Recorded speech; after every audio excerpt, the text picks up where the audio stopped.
Vamos a hacer esta mañana una inmersión en el mundo del perfume, para que nos metamos de lleno en todo este cuento de cómo es que se hace un perfume, qué es lo que hay detrás de un perfume y que eso nos amplíe como nuestros conocimientos en la materia. Mi nombre es Anabela Bonels. Yo represento a la compañía Symrise, somos proveedores de Muscari desde hace varios años, tenemos el gusto de proveerles algunas de las fragancias de su portafolio y hoy vamos a estar acompañándolos en esta capacitación. Al final, para la gente que está aquí, al final vamos a tener un tiempo donde vamos a poder hacer preguntas y profundizar un poquito en lo que necesiten. Muy bien. La pregunta del millón. La pregunta del millón, ¿de dónde sale el perfume? Esas cosas tan deliciosas que vemos en esas botellitas y que nos acompañan parte del día oliendo tan rico, ¿de dónde sale? ¿A quién se le ocurre alguna idea del origen del perfume? De esencias florales, frutales. De esencias. Muy bien, muy bien. La palabra perfume viene del latín perfum, que significa a través del humo o del vapor.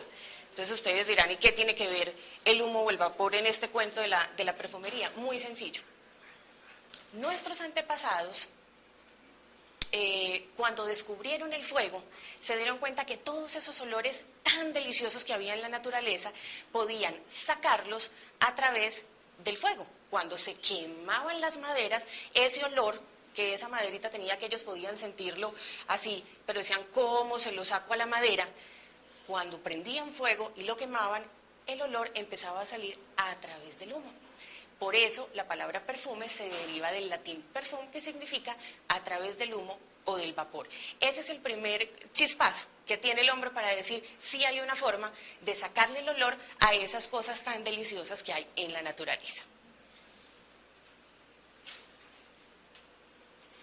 Hubo unas culturas muy importantes que hicieron aportes grandísimos para que la industria de la perfumería sea lo que es hoy en día. La primera cultura fue la egipcia. ¿Qué hicieron los egipcios?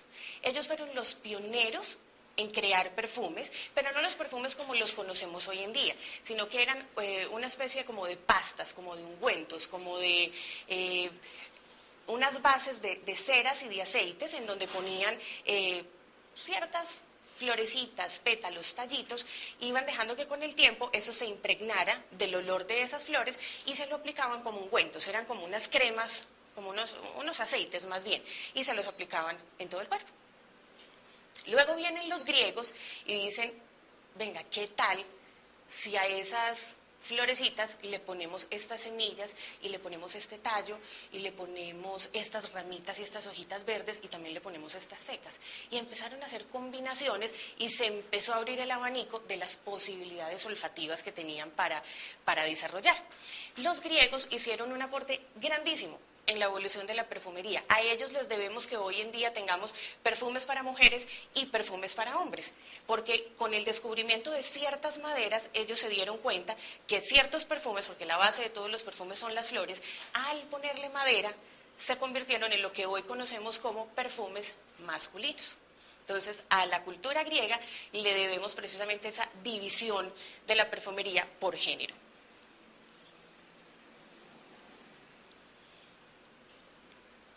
Otra cultura que hace un importante aporte es la cultura romana. Ellos, como buenos negociantes, empezaron a controlar puertos, a poner impuestos, pero también a impulsar la industria de la perfumería. Y dentro de Roma había provincias, como si dijéramos que, no sé, que aquí en Medellín el barrio X era el dedicado solo a la producción de perfumes. Entonces empezaron a crecer y a crecer y a crecer industrias que fabricaban perfumes. Decae todo este impulso que cogió la perfumería porque la Iglesia Católica condenó el uso del perfume en esa época. El perfume tiene una connotación de sensualidad y la Iglesia dijo, mujer que se perfuma igual a mujer de la vida alegre. Entonces ninguna mujer se quiso volver a perfumar.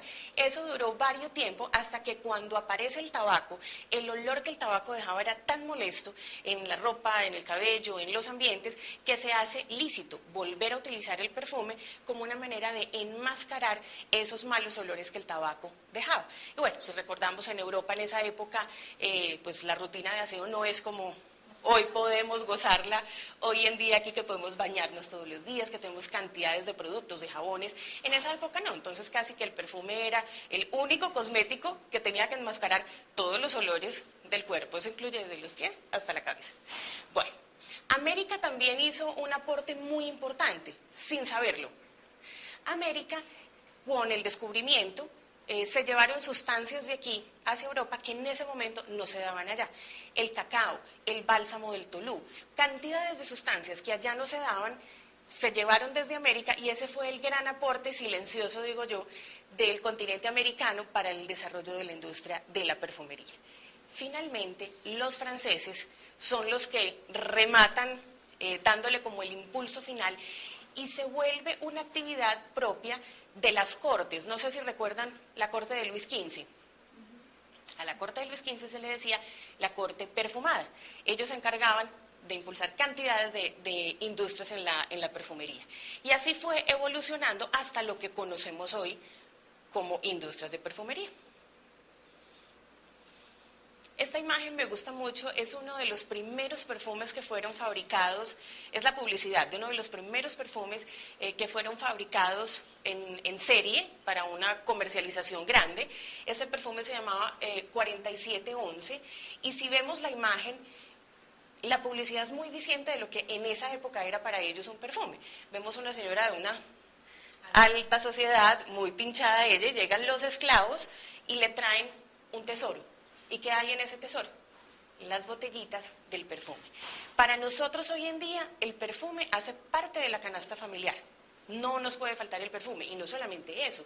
Tenemos la posibilidad de tener el perfume para ir a trabajar, el perfume para salir de fiesta, el perfume para ocasiones especiales, hasta perfume para ir al gimnasio, ¿cierto? En esa época no. Si acaso había una posibilidad para ciertas personas y era considerado un lujo. No algo como de cosmético o de necesidad como es hoy en día. Encontramos en los libros de historia cantidades de reseñas del perfume. Una de las que personalmente me gusta mucho es la que se encuentra en la Biblia. Aparece el mismo Dios dándole a Moisés la formulación de lo que él denomina el perfume santo. Y le dice, lo pueden buscar en el libro del Éxodo, y le dice: Moisés, tú vas a mezclar tantos gramos de casis, tantos gramos de mirra, una base de aceite de oliva, le da todos los componentes para que Moisés haga el perfume santo que era el que iban a utilizar en las fiestas en el tabernáculo. Y les digo que tuve la posibilidad de meterme en el laboratorio y hacer la mezcla con esa formulación y les digo, no hay un olor que se le parezca a eso, es una cosa suntuosa realmente. Vemos también en la época del rey David que se mencionan profesiones, sobre todo de algunas mujeres, se mencionan actividades de mujeres en la cocina, o sea, cocineras, costureras, y se menciona también las perfumistas. Eso quiere decir que en cada grupo social había personas dedicadas a la elaboración de perfumes para abastecer a ese grupo de personas. Muy bien. Hay también yo digo que es una historia loca, porque no había visto una cosa igual. Se cuenta en el libro de Esther que el rey andaba buscando esposa, y entonces hace un casting muy moderno, tratando de buscar la doncella que sería la próxima reina, y entonces le dice a los súbditos, vayan y busquen todas las doncellas, todas las vírgenes que haya en la provincia, y las preparan para que vengan a hacer la audiencia, pues, a presentarse delante del rey, la convocatoria a los protagonistas. Y resulta que la preparación de estas mujeres consistía en que las metían 6 meses en tinas con especias aromáticas. Esa era la preparación. 6 meses ellas pasaban en una rutina de perfumación hasta que estaban listas para llegar a presentarse donde el rey. Por eso digo que es una historia así, muy loca, que nos cuenta la Biblia, búsquenla porque es bonito. Incluso se mencionan cuáles son los aceites y las flores que se utilizan. Imagínense pues donde el marido lo metiera a uno 6 meses en una tina de perfumes para ver si pide la mano o no.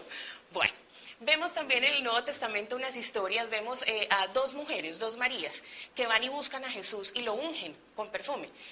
2 situaciones que el Señor utiliza para dar 2 grandes lecciones acerca de la adoración y acerca del perdón. Pero una de ellas genera una polémica entre los discípulos, que Judas se para furioso y le dice: ¿a usted cómo se le ocurre? Si eso se hubiera vendido, con esa plata se le hubiera dado comida a la gente pobre. Y el asunto, el florero de Llorente de nuestra historia, es que ese frasco que se menciona en la Biblia de perfume era un extracto de nardo, que en esa época podía equivaler al salario de todos nosotros de un año junto. Ese fue el caos que se armó porque María fue a ungir a Jesús con el perfume. Muy bien. Cantidades de historias encontramos relacionadas con el perfume. Finalmente, entonces, ¿qué es un perfume? Es una expresión de la personalidad de quien lo usa. Así como nos esmeramos por decir me voy a vestir de tal manera, y uno con ver a las personas puede saber un poquito como de su personalidad, el perfume hace parte de ello. Entonces hay personas que les gusta utilizar perfumes muy maderosos, muy dulces, que a donde lleguen todo el mundo sepa, por allá va Cristina porque por el olor la sintieron. Como hay gente que en su personalidad es mucho más sobria, más recatada, y que sencillamente quiere disfrutar el perfume para sí mismo y para el que se le arrime a darle de pronto un besito o a saludar, pero que no quieren ser extravagantes. Entonces el perfume es sencillamente una expresión de la personalidad de quien lo está usando. Vemos imágenes de perfumes que han sido exitosos a través de la historia, para que miremos el contraste de los estilos, de la personalidad. Aquí vemos una mujer supremamente elegante. El dorado le da un toque de distinción. Ella va de fiesta, ella no se va a ir a hacer el almuerzo, ¿cierto? Nos está diciendo qué tipo de mujer es, una mirada muy segura, con los pies puestos sobre la tierra. Miren el contraste con la imagen de este perfume que es Anais Anais. Cuando yo cumplí 15 estaba de moda, o sea, la modelo no tiene ropa, el cabello se lo está moviendo el viento, entonces nos empieza a dar por allá indicios de que es un perfume fresco. La imagen, la publicidad de los perfumes nos va dando datos de a qué huele esa botellita. Y miren el contraste con Chanel número 5. Este perfume es un perfume que ha sido un fenómeno dentro de la industria de la perfumería. No hay otro que se le haya igualado. Es una creación de 1920 y desde esa época hasta hoy siempre se ha mantenido dentro de los 10 perfumes más vendidos en el ranking mundial. Eso es algo que solamente lo ha alcanzado ese perfume. Hay otros que han permanecido durante mucho tiempo en el ranking de los 10 más vendidos, pero en países, en sectores, no en todo el mundo. ¿Qué es lo que hace que ese perfume sea tan atractivo? Parte del éxito lo encontramos en la agilidad que tienen sus creativos para hacer que su imagen sea muy moderna, que nunca pase de moda. Imagínense una creación de 1920, ¿cómo era la imagen? ¿Cierto? Que si la hubieran dejado así, llegaría un tiempo donde muere. Pero el hecho de que la renueven en el tiempo hace que el perfume no pierda vigencia y que siempre sea un perfume actual. Muy bien.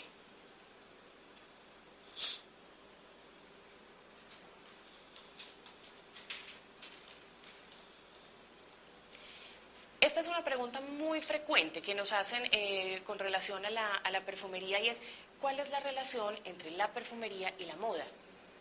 ¿Por qué las altas casas de costura siempre están lanzando perfumes? Bueno, van de la mano. Las altas casas de costura siempre lanzan, con su colección de prendas, lanzan su colección de perfumes. No es que ellos tengan dentro de su colección las la división de perfumería que desarrolla los perfumes. Por licitación llaman a las casas que nos encargamos de desarrollar los perfumes, cada casa presenta su propuesta y por licitación ellos adjudican, nos gustó la propuesta de tal casa y esa es la que sacan al mercado en esa botellita especial, con ese nombre especial y que va de acuerdo con la colección que estén en ese momento los diseñadores lanzando.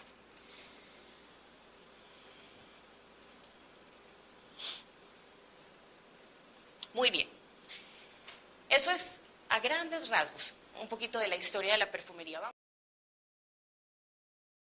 ¿Cómo es que funciona nuestra nariz? Porque si no entendemos cómo funciona nuestra nariz, no va a ser tan fácil hacer ventas exitosas de perfumería. El sistema olfativo del ser humano tiene en esta partecita de la nariz, aquí, como en esta partecita, alrededor de 10 millones de células olfativas, que son como unos pelitos diminutos, pues no los alcanzamos a percibir a simple vista. ¿Qué es lo que hacen esos pelitos diminutos? Cuando están en contacto con un objeto que emita olor, recogen el olor y lo llevan a esta parte del cerebro que se llama el sistema límbico. ¿Qué es lo que hace el sistema límbico? Almacena, guarda, archiva, ese es el disco duro donde se guardan los olores. Yo no necesito traerles una fresa o traerles un mango para que ustedes sepan a qué huele, ¿cierto? El contacto con las frutas a través de la vida, pues va almacenando, este es el olor de la fresa, ¡prum!, y lo codifica en el cerebro, este es el olor del banano, ¡prum!, lo codifica en el cerebro, este es el olor del odontólogo, que a muchos les pasa, y lo codifica en el cerebro, ¿cierto? Y resulta algo muy especial. En esta parte, también en el sistema límbico, es donde los seres humanos almacenamos las emociones.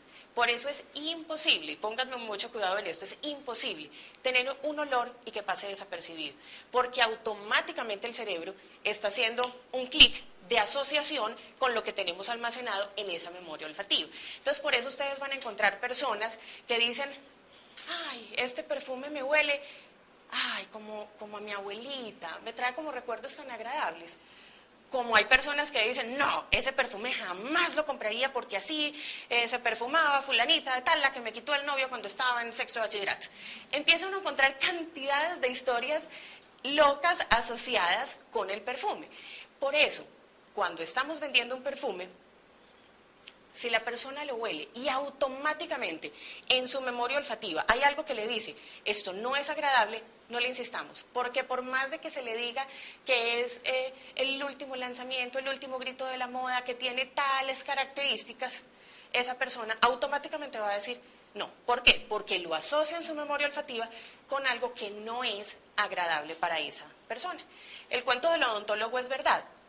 Una señora me decía, no puedo con el perfume Amarish porque eso me recuerda a mi odontóloga y tuvo episodios traumáticos en la odontología y no puede con ningún olor floral que se le parezca a ese perfume. Entonces, eso no sucede.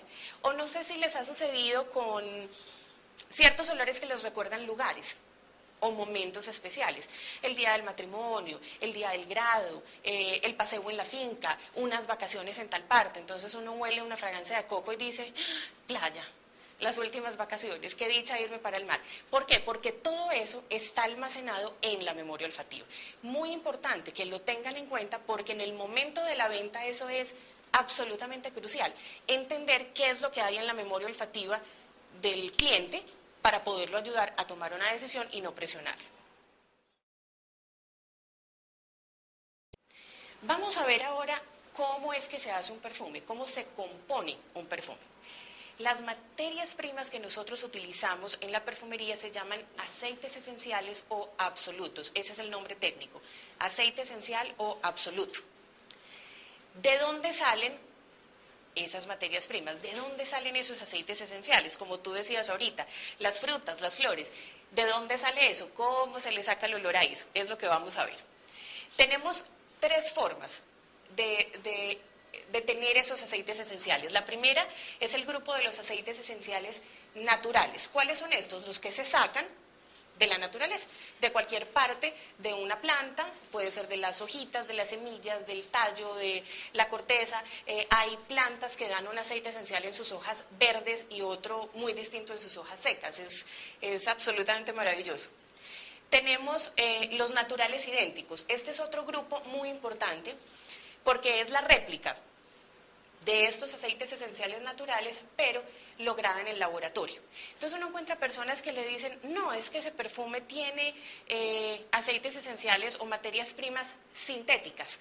Eso quiere decir que no es de buena calidad. Eso en realidad es un mito que la gente dice por desconocimiento. Vamos a entender por qué. Anteriormente se ponía un cultivo de lavanda, porque para la perfumería masculina el aceite esencial de lavanda es absolutamente indispensable. Hay toda una familia de la perfumería masculina que sin lavanda no puede funcionar. Entonces resulta que por un cambio climático o por un abono mal utilizado o por cualquier situación externa se dañó el cultivo de lavanda, no se pueden fabricar perfumes. Entonces hay que esperar que se vuelva a sembrar, que se vuelva a hacer para poder extraer el aceite esencial de lavanda. Los químicos con los perfumistas lograron copiar como lo que se llama un natural idéntico, copiar ese aceite esencial de lavanda idéntico, pero de una forma química en un laboratorio. Entonces, ¿en qué nos beneficia? Nos beneficia en que vamos a tener el suministro siempre, no vamos a tener escasez, que es mucho más rápido porque no tenemos que esperar el cultivo. Que el resultado es completamente estándar, porque aún en estas cosas que vienen de la naturaleza, un lote puede salir diferente porque salió el limón más amargo o más amarillo. Hay cambios que son imposibles de controlar, que con un natural idéntico sí se puede tener bajo control. Entonces la gente dice, un sintético es de mala calidad. Al contrario, para la industria de la perfumería es de los logros más grandes, poder contar con naturales idénticos porque pues permiten que la industria crezca a pasos agigantados. Y los que se llaman aceites esenciales sintéticos son creaciones que hacen los perfumistas y los químicos en el laboratorio que no necesariamente están inspirados en la naturaleza. Entonces son olores, fantasía o efectos que se crean para darle ciertos matices a los perfumes. Por ejemplo, de las últimas familias olfativas que son las ozónicas, son familias que tienen dentro de su composición efectos de estos sintéticos que evocan metal, por ejemplo.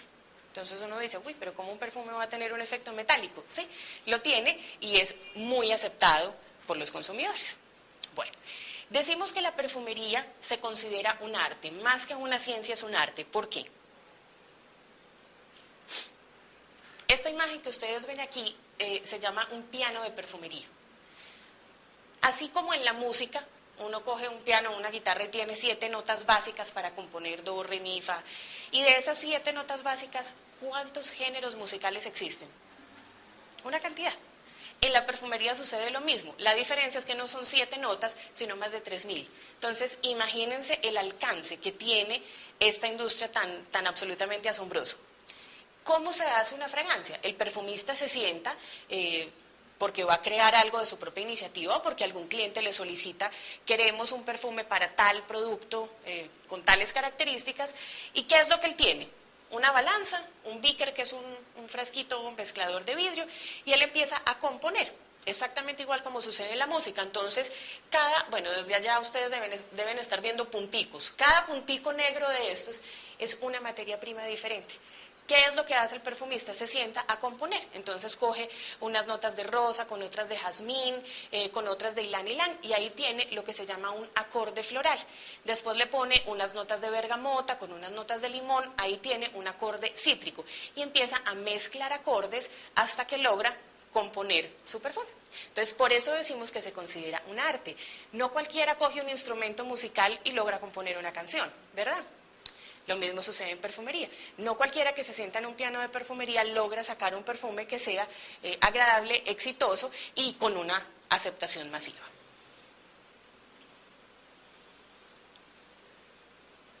Otra de las preguntas más comunes que tenemos es, listo, y de esos aceites esenciales naturales, ¿cómo se los saco? ¿Cómo se lo quito? ¿Cómo le quito el olor a esa matica o a esa fruta? Hay 3 formas de extraer el olor.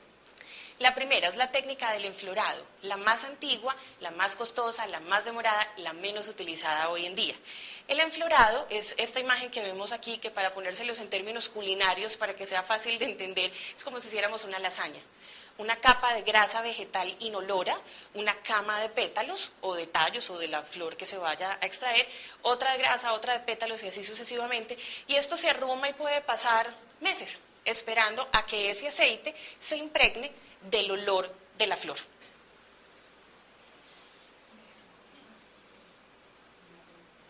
Otra técnica es la destilación por arrastre de vapor. Esta es la más utilizada.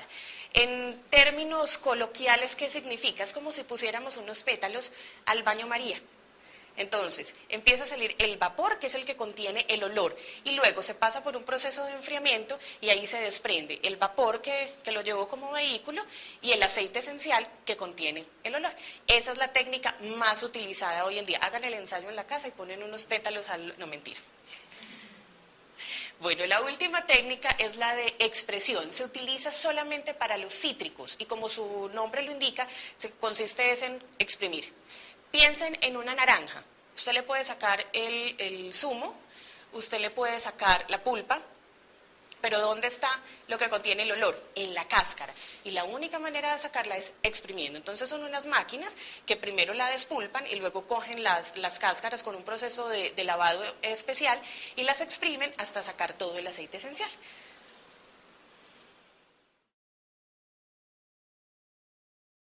Bueno, para algunos de ustedes, estas torrecitas, estas pirámides ya son conocidas. ¿Para qué sirven o qué es lo que quiere decirnos un triángulo de estos? Los perfumes los graficamos en triángulos, ¿por qué? Porque su composición nos permite como tres grandes grupos de notas. Cuando hablamos de un perfume como los de Muscari, la fragancia de ese perfume, cualquiera de los de Muscari, tiene en promedio 250 componentes, 250 aceites esenciales que logran esa composición armoniosa para que ese perfume llegue a ser lo que es. Entonces, esos 250 tratamos los más predominantes, tratamos de graficarlos en un triángulo. Cuando yo destapo un perfume, siento un olor. Después de 2 horas estoy sintiendo una ligera variación. Después de 4 horas el perfume no me huele igual a como olía recién me lo apliqué. Y eso es normal.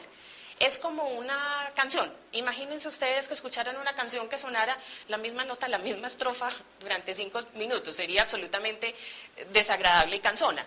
Lo bonito de la perfumería es precisamente esos matices que van cambiando durante el tiempo que uno tiene el perfume aplicado. Decimos que entre la primera y la segunda hora de aplicación del perfume estamos viendo las notas de salida, o sea, las características predominantes de la salida que por lo general son los cítricos. ¿Por qué los cítricos? Porque el peso molecular de esos aceites esenciales es el más ligero, el más liviano. Entonces, cuando yo hago el push en el perfume, esos son los primeros que se volatilizan, entonces son los primeros que la nariz está percibiendo. Entre la hora 2 y la hora 4 están lo que denominamos las notas de cuerpo o las notas medias. Por lo general, ahí encontramos las flores, todo lo que son notas florales. Aprovecho la cuña hablando de las flores para contarles que todos los perfumes están hechos con una base de flores, aún los perfumes masculinos. Muchos hombres se sorprenden y dicen, ¿cómo así? ¿Mi perfume tiene flores? Sí, rosas, jazmines, flores blancas, hilán, gardenias, lirios, toda la variedad de flores que se puedan imaginar las encontramos dentro de la perfumería masculina. Entonces, entre la hora 2 y la hora 4 estoy por lo general percibiendo las flores que componen ese perfume. Y entre la hora 4 y la hora 6 estoy percibiendo las especias y las maderas. ¿Por qué es lo último que percibo? Porque el peso molecular de esos aceites esenciales es el más gruesito, el más pesado, es el que más dura. No sé si les ha pasado que se ponen un abrigo, se aplicaron el perfume y aún una semana después van a sacar el abrigo y todavía huele a perfume. Bueno, no es que huela al perfume completo. ¿Qué es lo que le quedan? Estas notas de fondo que muchas veces cogen ciertas fibras de algunas telas y logran impregnarse y perdurar cantidad de tiempo. No es el perfume como tal, sino las notas de fondo las que se pueden quedar pegaditas.